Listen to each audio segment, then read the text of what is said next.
የአገዛዙ ወታደሮች የሚኒባስ አሽከርካሪን በጭካኔ መረሸናቸው ተሰምቷል። ከቦታው የደረሰ መረጃ እናስደምጣችኋለን። አፍሪካ ኢንተለጀንስ ሚዲያ የኢትዮ ኤርትራ ጦርነት ሊጀመር መሆኑ መረጃ ደርሶኛል ሲል ዘግቧል። የጤና ባለሙያዎች ንቅናቄ ያቀደውን የሥራ ማቆም አድማ በ2 ወራት ማራዘሙን አስታወቀ። የአማራ ፋኖ ብሔራዊ ኃይል በተለያዩ አውደ ውጊያዎች ድልን ተቀዳጅቷል። የአገዛዙ የሞርተር ምድብተኛና ሌሎች የመከላከያ አባላት ፋኖን መቀላቀላቸው ተሰምቷል። በቂሊንጦና በሌሎችም እስር ቤቶች የሚገኙ እስረኞች እስካሁን በረሃብ አድማ ላይ እንደሚገኙ ተገለጸ።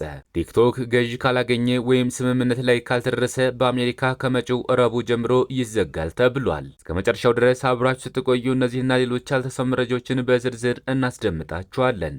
ሰላም ጤና ይስጥልን ክቡራትና ክቡራን በዓለም ዳርቻ የምትገኙ የቻናላችን ቤተሰቦች ነው ለሰዓቱ ያዘጋጀናቸውን የተለያዩ መረጃዎች ወደ እናንተ የምናደርስበት ሰዓት ላይ እንገኛለን። የሚዲያችን ተደራሽነት እንዲበዛ ቪዲዮ ላይክ፣ ቻናሉ ሰብስክራይብ እና ሸር እንዲሁም ኮሜንት መስጫ ሳጥን ድል ለአማራ ፋኖ የሚል አሴት እያስቀመጣችሁ አብራችሁን ሁኑ።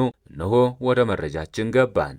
ያገዛዙ ወታደሮች የሚኒባስ አሽከርካሪን በጭካኔ መረሸናቸው ተሰምቷል። ዳንኤል ዳኛቸው የተባለ የሚኒባስ ሹፌር በአብይ የግል ወታደሮች በጠዋቱ ማህደረ ማርያም ከተማ ተረሽኗል። አንዳቤት ወረዳ ያለው መከላከያ የአንዳቤት ወረዳ የጤና ባለሙያዎችን ከወለሽ ወደ ደብረ ታቦር እንዲወስዷቸው ደብዳቤ ጽፈው ይልኩታል።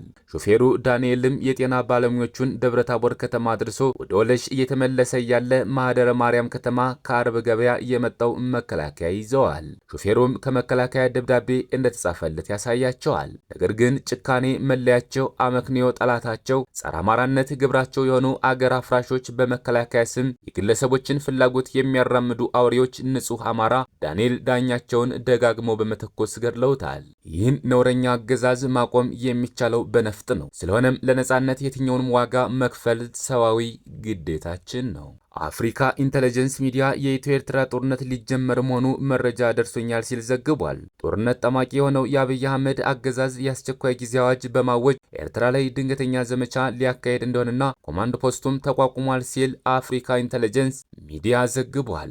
ከዚህ ሚዲያ በተጨማሪ የአገዛዙ ኃይሎች በአፋር ክልል በኩል ኤርትራ ግዛት ገብተው ትንኮሳ እያደረጉ እንደሆነ የሚወጡት መረጃ ያመላክታሉ። ስለሆነም የኢትዮ ኤርትራ ጦርነት እውን ከሆነ የሁለቱም ወገን ደጋፊዎች ውክልና ጦርነት በማድረግ በአማራ፣ በትግራይ፣ በአፋር፣ በኤርትራ ምድር ላይ የተለያዩ መሳሪያዎችን እንደሚያዘንቡብን የማይቀር ነገር ስለሆነ የኢትዮጵያ ሕዝብ ይህ ጦርነት እንዳይፈጠር አበክሮ እንዲሰራ እየጠየቅን ይህ ጦርነት አይቀሬ ከሆነ የኢትዮጵያ ሕዝብ ከዚህ ጦረኛ መንግስት እኩይ ተልዕኮ እንዲቆጠብና ፋኖም ከአማራ ሕዝብ ጋር በመወየትና አንድነትን በመፍጠር ከዚህ የጥፋት ዘመቻ እንዲታቀብ እንዲሁም ሕዝቡንም ከጥፋት የሚያተርፍበትን መንገድ ከወዲሁ እንዲቀይስና ኢትዮጵያ ከዚህ ስርዓት ነጻ የምትወጣበትን መንገድ እንዲያመቻች ጥሪያችን እናስተላልፋለን። የጤና ባለሙያዎች ንቅናቄ ያቀደውን የስራ ማቆም አድማ በ2 ወራት ማራዘሙን አስታወቀ። የኢትዮጵያ ጤና ባለሙያዎች ንቅናቄ ከመስከረም 5 ቀን 2017 አንስቶ ሁለተኛውን ዙር የስራ ማቆም አድማ እንደሚያደርግ ከዚህ ቀደም ማስታወቁ ይታወሳል።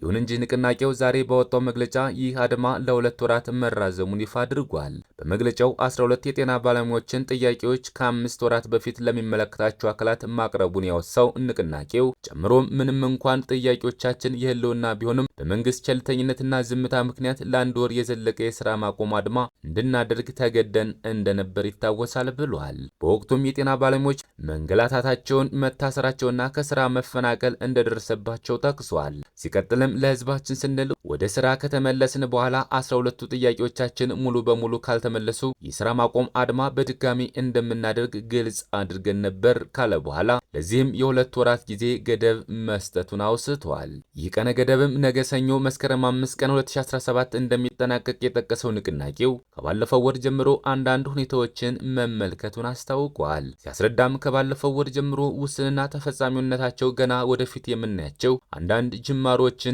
ተመልክተናል ያለው ንቅናቄው ከእነዚህ መካከል የደሞዝ ጭማሪን፣ የትርፍ ሰዓት ክፍያ ተመኖችን አንስቷል። በጉዳዩ ላይ የንቅናቄው አስተባባሪዎች ውይይት ካደረጉ በኋላ የተጀመሩ ሁኔታዎችን ከግምት በማስገባትና ቀሪዎቹ ጥያቄዎችም እንዲመለሱ የተወሰነ ጊዜ ለመስጠት መስማማታቸውንም አስረድተዋል። ስለዚህም ነገ ሊደረግ የነበረው የጤና ባለሙያዎች የስራ ማቆም አድማ ለሚቀጥለው 2 ወራት እንዲራዘም መደረጉን ንቅናቄው አስታውቋል። የአማራ ፋኖ ብሔራዊ ኃይል በተለያዩ አውደ ውጊያዎች ድልን ተቀዳጅተዋል። የአማራ ፋኖ ብሔራዊ ኃይል ምስራቅ አማራ ቀጠና ሚኒሊክ እዝ ንጉስ ሚካኤል ኮር አማራ ሳይንት መቅደላ ክፍለ ጦር አትሮስ ብርጌድ ድል ተጎናጽፏል። በትናንትናው ዕለት የጀመረው ውጊያ ከቀኑ 6 ሰዓት ላይ ቀበሮ ሜዳ ተብሎ የሚጠራ ቦታ ላይ በነበረው ከባድ ውጊያ የመከላከያ ሰራዊት ከፍተኛ አመራሩ የተደመሰሰ ሲሆን በዚህም የተደናገጠው የብርሃኑ ጁላ ሰራዊት አስከሬን ለማውጣት ባደረጉት ትንቅንቅ በተጨማሪ ዲሽቃ ተኳሹም ተደምስሶባቸዋል። በዚህ አውደ ውጊያም የአገዛዙ ጦር ሰብአዊና ቁሳዊ ኪሳራ ደርሶበታል ተብሏል። በተያያዘ ዜና የአገዛዙ ብልጽግና ኃይል ከበዓል መልስ ወደ ዳባትና ደባርቅ ከተሞች ሲጓዝ በጎንደሬ በጋሻው ክፍለ ጦር ተመቶ ተመልሷል። የአማራ ፋኖ ብሔራዊ ኃይል ሰሜን አማራ ቀጠና በላይ ዘለቀ እዝ ዳግማዊ ቴዎድሮስ 5ኛ ኮር ጎንደሬ በጋሻው ክፍለ ጦር ዛሬ መስከረም 5 2018 ዓ.ም ከአገዛዙ ካምፕ ለበዓልና ለስምሪት በሚል ሰንብተው ዛሬ ወደ ደባትና ደባርቅ ከተሞች ከቀኑ 9 ሰዓት ሲጓዝ ወርቅ ዳቦ ላይ በመብረቃዊ ምት ተመቷል። በወደ ውጊያው የጎንደሬ በጋሻው ክፍለ ጦር አሃድ የሆኑት ቴዎድሮስና አጥናፍ ብርጌዶች የተሳተፉ ሲሆን የአገዛዙ ኃይል በደረሰበት ድፈጣ ማሳለፉን ጥሎ ወደ አምባ ጊዮርጊስና ጎንደር ከተሞች አመራሮችን አሽከሮቻቸው ወደ መጡበት እንደተመለሱ የመረጃ ምንጮቻችን አጋርተውናል። በዚህ አውደ ውጊያም የብርሃኑ ጁላ ኃይል 7 የሚሆኑት የተደመሰሱ ሲሆን 4ቱ ደግሞ ከባድ ቁስለት ደርሶባቸዋል ተብሏል። የአገዛዙ የሞርተር ምድብተኛና ሌሎች የመከላከያ አባላት ፋኖን ተቀላቀሉ። ሰከላ ወረዳ ግሽ አባይ ከተማ የመሸገው የ73ኛ ክፍለ ጦር 4ኛ ሻለቃ ሞርተር ምድብተኛ የነበሩት አባላት አገዛዙን በመክዳት 2 ጥቁር ክላሽ ከነ ተተኳሹ 2 የሞርተር ቅንቡላና 1 አስቃጥላ የዲሽቃ ጥይት በመያዝ አፍብሃ ምዕራብ አማራ ቀጠና ቴዎድሮስ ጎጃም አገው ምድር 3ኛ ክፍለ ጦር ጊዮን ብርጌድን ኃይለ ኢየሱስ አድማሱ ሻለቃን ተቀላቅለዋል። በቂሊንጦና በሌሎችም እስር ቤቶች የሚገኙ እስረኞች እስካሁን በራብ አድማ ላይ እንደሚገኙ ተገለጸ።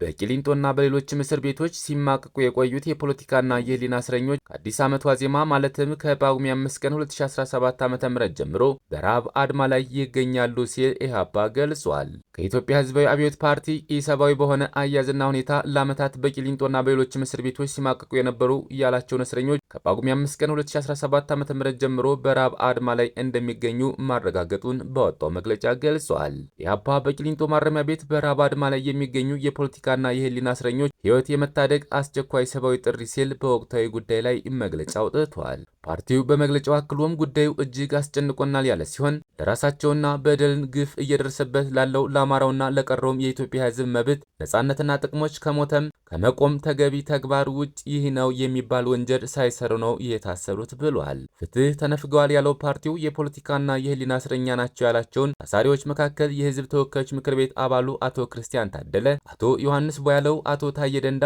ረዳት ፕሮፌሰር ሲሳይ አውግቸው፣ ጋዜጠኛ ዳዊት በጋሸው፣ ጋዜጠኛ ጎበዜ ሲሳይ፣ ዶክተር ወንዶሰን አሰፋ፣ ዶክተር ቴዎድሮስ ኃይለማርያም፣ ዶክተር ጫኔ ከበደ፣ መርጌታ በላይ አዳሙ፣ ዶክተር ካሳ ተሻገር፣ መምህርት መስከረም አበራ፣ ጋዜጠኛ ገነት አስማማው፣ ጋዜጠኛ አባይ ዘውዱ ይጠቀሳሉ ብሏል። በተጨማሪም ኢህአፓ ከእስረኞቹ ውስጥ ለረጅም ጊዜ በህመም ላይ የቆዩና በቂና አስፈላጊውን የሕክምና እርዳታ የተከለከሉ መኖራቸውን ገልጾ የጀመሩት የራብ አድማ በእጅጉ ተጎድቶ በቆየው የደከመ አካላቸው ጤና ላይ ከፍተኛ አደጋ የሚያደርስ ሲሆን ለህይወታቸው እጅጉን አስጊ ለቆሙለትና ለሚፋለሙለት ህዝብም መራራ ሁኔታ ተፈጥሯል እንላለን ሲል ገልጿል። በመጨረሻም ሁሉ በጥድፊያ በማድረግ በረሃብ አድማ ላይ ያሉትን ታሳሪዎች ህይወት እንታደግ እንላለን በማለት ጥሪ አቅርቧል። ቲክቶክ ገዢ ካላገኘ ወይም ስምምነት ላይ ካልደረሰ በአሜሪካ ከመጪው ረቡዕ ጀምሮ ይዘጋል ተባለ። በቻይናውያን ባለሀብቶች ባለቤትነት የተያዘው ቲክቶክ በአሜሪካ ገዥ እየፈለገ ባለበት በአሁኑ ወቅት የአሜሪካና የቻይና ባለስልጣናት ሰኞ ዕለት በስፔን የንግድ ድርድር ማድረግ ጀምረዋል። ድርድሩ የሚመራው በአሜሪካው የግምጃ ቤት ኃላፊ ስኮት ቢሴንት እና የቻይናው ምክትል ጠቅላይ ሚኒስተር ሂ ላይፌንግ ሲሆኑ በሁለቱ ግዙፍ ኢኮኖሚ ባላቸው ሀገራት መካከል የንግድ ጦርነት እንዳይቀሰቀስ ለማድረግ ጥረት ይደረጋሉ። የዋሽንግተንና የቤጂንግ ከፍተኛ ልዑካን ለመጨረሻ ጊዜ ተገናኝተው የተወያዩት በሐምሌ ወር ሲሆን የቀረጥ ስምምነቱን እስከ ህዳር 10 2025 ድረስ ለ90 ቀናት አራዝመዋል። ዶናልድ ትራምፕ በመጀመሪያው የስልጣን ዘመናቸው ወቅት ቲክቶክ እንዲታገድ ሲወተውቱ የነበረ ሲሆን አሁን ግን ይህንን አቋማቸውን በመቀየር ለ3 ጊዜ ያህል መተግበሪያው የሚታገድበትን ጊዜ አራዝመዋል። ትራምፕ እሁድ ዕለት ለጋዜጠኞች እንዳሉት እንዲሞት ልንተወው ቲክቶክን እንችላለን ወይንም ደግሞ አላውቅም። ሁኔታውን አሁን ላይ በቻይና ላይ የተመሰረተ ነው፣ ብዙም ግድ የሚሰጥ ጉዳይ አይደለም ብለዋል።